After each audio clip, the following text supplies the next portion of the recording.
Au cœur du village. Profitons de cette belle journée de décembre à la douceur ensoleillée pour flâner dans les rues de Frontignan, débordantes de vie, d'odeurs et de bruits familiers. Aujourd'hui, c'est un grand jour pour les ventres bleus. Marie, Joseph et l'enfant Jésus ont fait une halte au cœur de leur village, près de la rue Saint-Paul. Que d'effervescence autour d'eux, car chacun veut leur apporter un présent et les honorer. Devant l'atelier des tonneliers, Jean-Paul est descendu de vélo pour discuter de l'événement avec son grand ami Gilbert. Non loin de là, Jean-Vincent, le petit pâtre, a repris sa flûte de roseau et donne l'aubade. Mathieu, un sympathique garnement, a grimpé sur l'échelle pour mieux profiter du spectacle, tandis que son camarade et sa petite sœur, assises sur un tonnelier avec sa poupée, contemplent la scène, fascinés et en oublient même de jouer. Les ventres bleus commencent à affluer vers l'endroit où se tient la Sainte Famille. Une fillette se penche tendrement vers l'enfant Jésus. Une voisine accueillit les dernières fleurs écarlates de son jardin en guise d'offrande. Guy, éternel amoureux de la Camargue, a les bras chargés d'un bouquet de saladelles. Une dame, au coquet chapeau à voilette, apporte elle aussi des fleurs qu'elle vient d'acheter. Mais jetons un coup d'œil à la tonnellerie où s'affairent Albert, le maître des lieux, Bisou, son fidèle collaborateur, et David, le vaillant apprenti. Albert porte un solide tablier de cuir lorsqu'il effectue les délicates opérations nécessaires à la confection de fûts de diverses tailles, destinés pour la plupart à l'élaboration de l'emblématique muscat, apprécié de Voltaire, et devenu célèbre même outre-Atlantique grâce au troisième président des États-Unis, Thomas Jefferson. David suit à la lettre les instructions de Bisou, qui fait son possible pour l'aider à devenir un artisan tonnelier sûr de son savoir-faire et fier de son métier. La marchande de fleurs est très sollicitée aujourd'hui.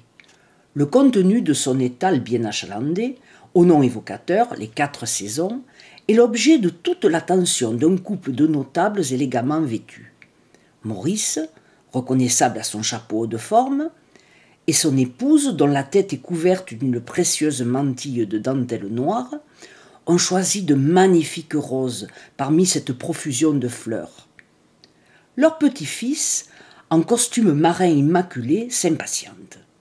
Ses grands-parents l'ont gâté en lui offrant un ballon et une sucette, mais il aimerait bien partager les jeux des enfants dont le babillage l'attire. Dirigeons-nous maintenant vers la placette, apparemment très animée. La poissonnerie regorge de savoureux produits de la mer, dont les beaux à déguster avec un bon aioli.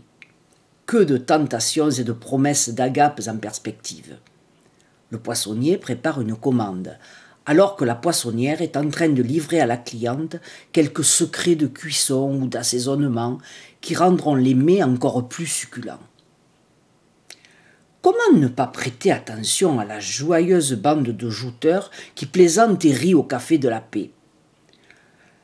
Le président Alain Morand de Frontignan, les frères Claude et Alain Macias, qui ont fait la gloire de l'équipe locale, ont entamé une discussion passionnée, suivie attentivement par Nano et Frédéric, où il n'est question que de tournois, de pavoises et de tintaines.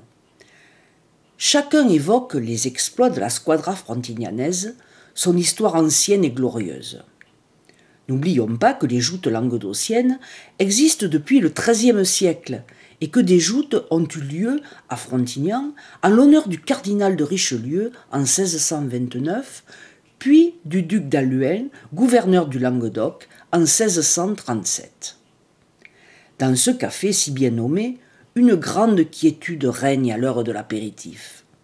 Coco et Daniel se sont fait servir un petit muscat bien frais et tendent l'oreille discrètement afin de mieux entendre nos illustres et authentiques chevaliers de la Tintaine. Carpe diem, la sagesse antique se perpétue de génération en génération. Non loin de là, une scène touchante se déroule devant la maison de Mamé Marie, tout à la joie de la visite de ses petites filles, Justine, Lisa et Camille. Justine a emmené son bébé. Que de souvenirs pour la vieille dame qui contemple avec tendresse le pitchout aux joues roses et aux magnifiques béguins brodés. « Il ne faut pas qu'il prenne froid, rentrons-le vite à l'intérieur !» s'exclame-t-elle. « Papé nous attend avec impatience. » En effet, celui-ci vient de cesser sa lecture en les voyant arriver. Plus tard, il aura tant de choses à raconter et à apprendre à son arrière-petit-fils. Dans le fond de la pièce, la servante est en train de ranger le linge dans l'armoire, tandis qu'Augusta, délaissant sa poupée, s'amuse avec le chat expiègle qui joue avec les pelotes de laine. Pourquoi ne pas nous diriger maintenant dans cette ruelle tranquille où nous apercevons Lucien le quincaillier en grande conversation avec Momon le berger. La boîte à outils est bien là, prête à servir. Momon a-t-il besoin d'un outil pour réparer sa capitelle ? Nul ne le sait. Mais ce qui est pratiquement sûr, c'est que son ami l'aidera à trouver une solution. Non loin, on aperçoit le docteur, très sollicité à cette saison. Curieux, un voisin le regarde s'éloigner en se demandant qui a bien pu faire appel à lui. Que d'étourderie! J'allais oublier la charmante Adeline, dont la bonne humeur est légendaire. Du haut de sa fenêtre, elle est aux premières loges et ne peut rien ignorer de ce qui se passe dans sa rue. Les nouvelles circulent vite à Frontignan. On dit que certaines commères, forcément jalouses de son joli minois, l'accusent d'espincher, sous prétexte d'arroser les fleurs qui égaient sa fenêtre.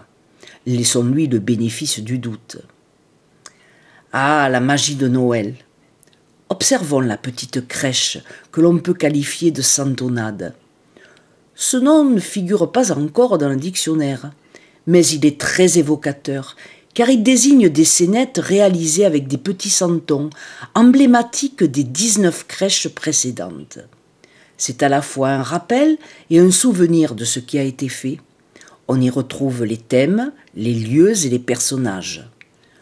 Ce n'est pas une crèche à proprement parler, puisque la Sainte Famille, représentée dans la crèche géante, n'y figure pas, d'où le nom de santonnade. Mais c'est surtout le symbole d'une magnifique aventure humaine et artistique.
Voilà. Nous sommes dans la chapelle Saint-Jacques, donc le 17 septembre, on démarre très tôt par rapport à la Noël, mais on a beaucoup de travail. Là, je suis avec Patrice, on démarre la crèche géante, mais on démarre aussi la santonnade. On a pas mal de maisons à réaliser. On exploite un peu tous les coins de la chapelle. On veut faire quelque chose de grandiose et on s'y met à plusieurs. Voilà. Qui va travailler sur les cartons, qui va travailler sur les santons, qui va travailler sur le décor, la peinture. Pratiquement tout le monde se mélange. L'intérêt, c'est d'aboutir et l'intérêt, c'est de faire quelque chose de bien. Je pense que ceux qui viendront plus tard voir ce que nous sommes en train de faire, de préparer, je pense qu'ils seront un peu émerveillés, comme nous avons envie de montrer un peu toute notre passion. Quelques santons, déjà en place, beaucoup de cartons, des choses à cacher. De la terre. Alors on fait, on défait, on se critique, on s'autocritique. Et l'important c'est que ça soit, comme je l'ai dit précédemment, que ça soit quand même très joli. On travaille donc beaucoup de matériaux. On a dans la salle beaucoup de choses. On enjambe, mais petit à petit, au fil du temps, on s'aperçoit que ce qu'on fait nous fait plaisir. Une très belle partie de pétanque. Le canal, notre garrigue. Et bon, on peut, en attendant que ce soit terminé, faire quand même des essais de lumière. On sait qu'on va revenir sur beaucoup de choses. Le détail, on va le peaufiner au fur et à mesure. La crèche géante, la chapelle était vraiment encombrée. On est resté pendant 3 jours avec tous les bancs. On a quand même voulu commencer le travail parce qu'on savait que ce qu'on allait faire était quelque chose qui allait nous prendre beaucoup de temps. Mais entre ce qui appartenait à la chapelle et nos affaires, un sacré bric-à-brac. Hein. Donc, de tout, partout. Les habilleuses avaient déjà le droit de commencer les santons, de les stocker quelque part, c'est-à-dire sur le corps, mettre les mains, mettre les têtes et de commencer à habiller. On préparait aussi les zones. On savait qu'à tel endroit, on allait mettre une maison, à cet endroit, on allait mettre le bar, là, la rue Saint-Paul, mais on avait encore tous nos bancs, et voilà comme on était envahi par tous ces cartons, ces échelles, et tout ce qu'on ne savait pas trop où loger, quoi.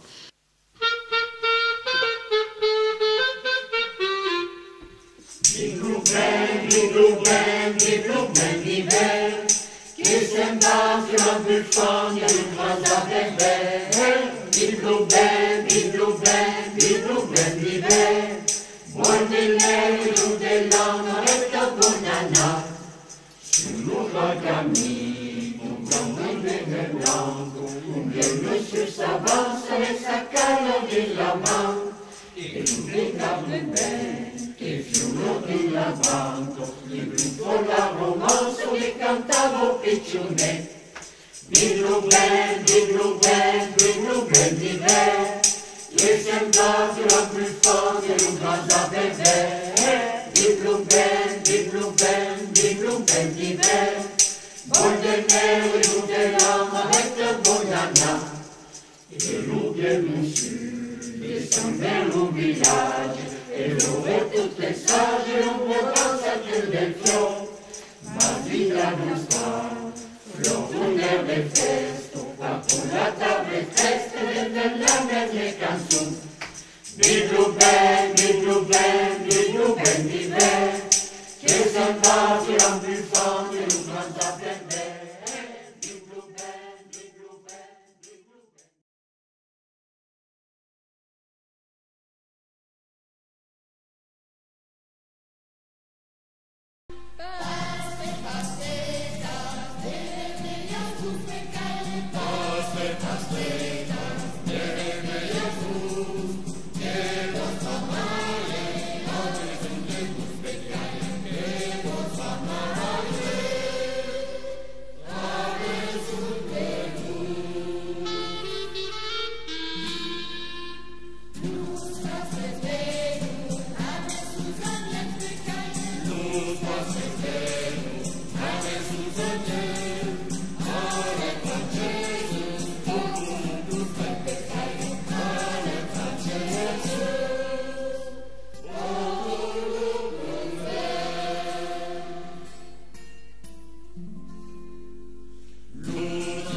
Niech mi są chwały, wyniatają są.